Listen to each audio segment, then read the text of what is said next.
Let's go. It's the Whitey Show. Whitey Show. Whitey Show. Whitey Show. Whitey Show. Which one, old man, that ain't got time to shake your head? Get that side check, put it in pockets till I get back.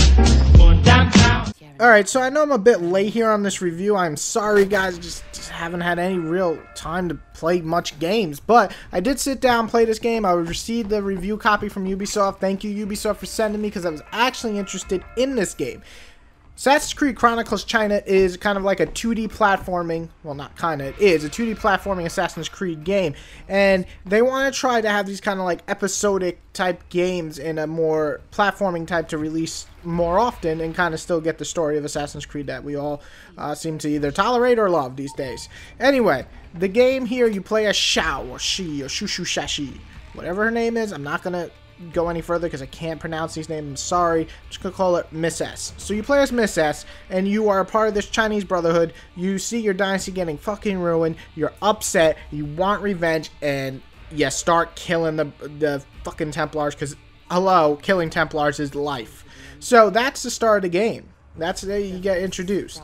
And the game is very much a 2D platformer, but with Assassin's Creed style of using hiding and stealth and combat and countering and so on. So does this game actually want you to continue to be into the Assassin's Creed series? Because we might not get another one for a while, or people really hate Unity.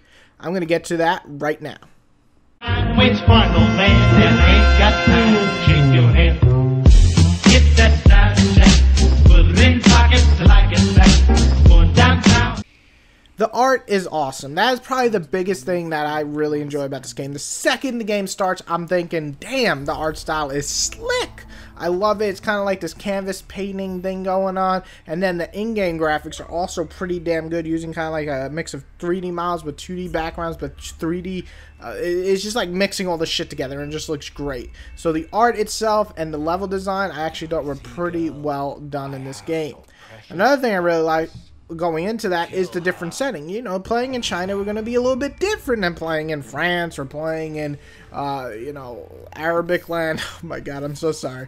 And, you know, it's just really cool to actually play in some actually totally different from the rest of the series. So I really do like the setting and the change of it, even though it's kind of 2D, so it takes away from exploring China. It's still pretty cool. Another thing that I actually was kind of worried about, everything works pretty well in this game. The combat, well, let me say the good stuff. The stealth works pretty well. You got the whistling, you got things to distract people and then go behind them and kill them. You got a couple of finishing moves that look pretty cool. You got enough utensils. That's right, I'm going to go with utensils instead of, you know, the utility belt or whatever. Anyway, you got enough things to kill people. If you haven't caught on, this is one take. We ain't even messing around. I don't have anything written down. Alright, so that is the good of the game. Let's get to the bad. Now the bad, something that really came to mind is the actual combat.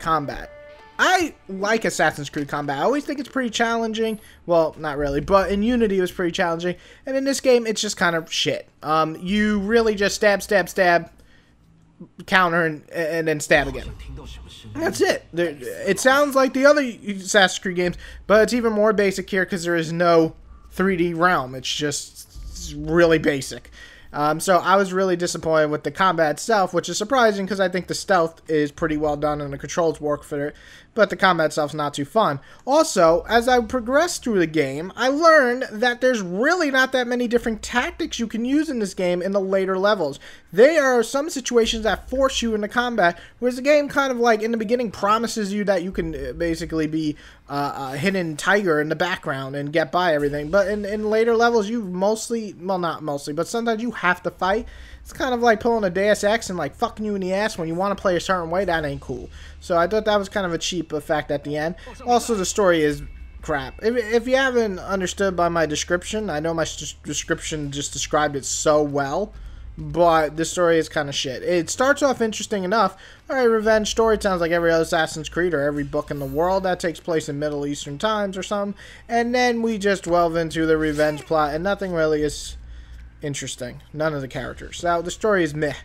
And one last bad thing is it's very, very short. I mean, really short. I mean, 3-4 hours short. Is there room for playing again? Of course, if you want to do and get past sections without killing anyone, or you want to just get a better score, of course, there's a reason to replay. But as someone who really just wanted to play, I don't know, a 6 to 8 hour arcade title, I was kind of disappointed that this was 3 to 4 hours. Waits for no man that ain't got time to shake your head.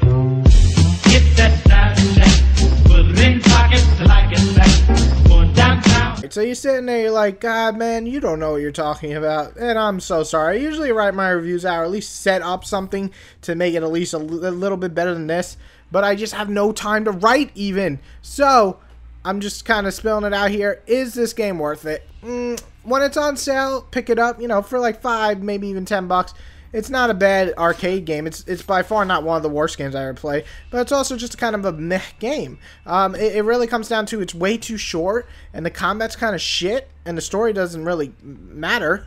But the art itself is really cool, and it's just so different in the terms of settings and character. Well, not character, but definitely settings for Assassin's Creed. That was well worth my time to play it.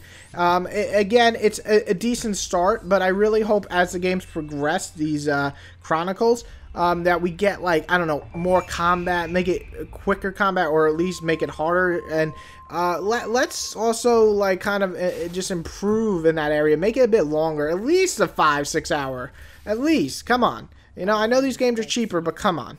And the biggest thing is, let's make a story that matters. Assassin's Creed used to have stories that fucking mattered. Brotherhood, Assassin's Creed 2, and to some degree Assassin's Creed 4 by the end. But, I mean, we just don't have these stories that matter anymore. And especially with a game that is cheaper on production, we can actually tell a story that matters and not have to put $1 million into it. So, come on.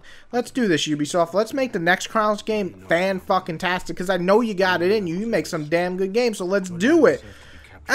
Anyway, not to go on and on about my unwritten review here, but I'm going to give Assassin's Creed Chronicles China a 6 out of 10. I think it's a decent title, but it just doesn't reach the good status for me. Again, pick it up when cheap, or if you really love Assassin's Creed, I'm sure you won't be too disappointed in this one. Everybody else, have a good one, and Whitey out.